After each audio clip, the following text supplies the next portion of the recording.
Hello साथीहरू, हेरिहाल्नुहोस् duty of भएर घर जाँदैछु हो। मेरो ड्युटी आउने जाने बाटो चाहिँ यही हो, सर्टकट बाटो। हिउँदोमा सुक्खा दिन चाहिँ यो बाटो हिँड्छु, बर्खामा त हिँड्नु डर लाग्दो जुगा आमामा पुरा आउँछ हो। अन्त यो बाटो हिँड्नु सक्दिनँ, सुक्खाको दिन चाहिँ हिँड्छु, छिटो हुन्छ नि त यो बाटो हो। नभए त अरू दिन त मेन रोडमै हिँड्छु म हो। तल छ ठुलो बाटो। आज चाहिँ बुधबार हो र सेन्टरै जानुपर्छ। सेन्टरबाट घर फर्किँदैछु हो। हेरिहाल्नुहोस्, कभी कभी हो सर्टकटै। अलैँची बारी भन्नु अरे नि, अलैँची बारी अलैँची सबै मरेर यहाँ त दुईवटा मात्रै छ हो। पहिला पुरा हुन्थ्यो यता अलैँची, आजकल चाहिँ के भएर अलैँची नै हुँदैन हो।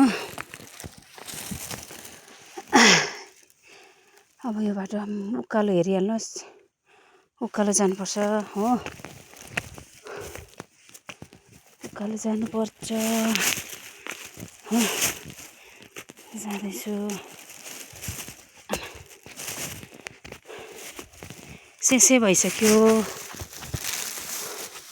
सधैँ त मृग पनि देख्थ्यो, आज छैन मृग। जहिले पनि सोच्छु कि अब जाँदा जाँदै भिडियो गर्दाखेरि चाहिँ मृग भेट्छु होला, भिडियो बनाउँछु भन्छु कि, तर जुन दिन जान्छु त्यो दिन चाहिँ मृगै हुँदैन हो। जुन दिन भिडियो अन गर्छु नि त्यो दिन चाहिँ मृग आउँदैन है, मृगै हुँदैन, कालिस हुँदैन हो। किनभने हाम्रोतिर त पुरा कालिस मृग पुरा हुन्छ नि त, तर देख्दैन हो। हजुर हजुर मलाई बोलाउनु हुँदैछ माथि हो।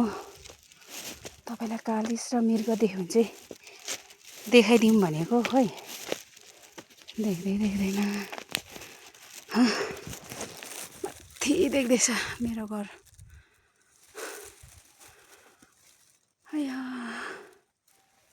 गल्यो भने जस्तै, थाक्यो भने जस्तै। यो चाहिँ हाम्रो बारी हो हो। बारीमा केही छैन।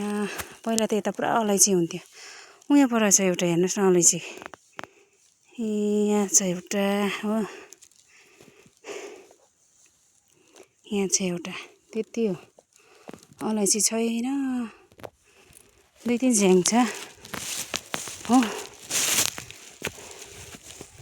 तपाईँलाई देखाउँछु नि म ल।